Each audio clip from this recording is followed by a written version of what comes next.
Welcome to the channel. Here, we master tricky words and their pronunciations. Today, we're tackling the word mirthful. It might seem a little tricky, but by the end of this video, you'll be able to pronounce it with confidence. The correct pronunciation is mirthful.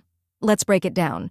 First, we have mirth, which rhymes with earth and has a th sound like in thanks. Next is full, which sounds like the word full. Now let's put it all together. Mirthful. Try repeating after me. Mirthful.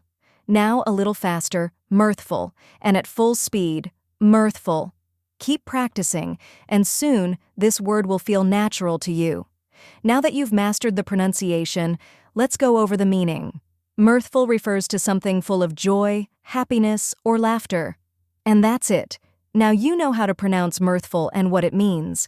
If you found this helpful, give this video a like and share it with others. Comment below with any tricky words you'd like me to cover next. And don't forget to subscribe for more pronunciation guides. See you in the next video.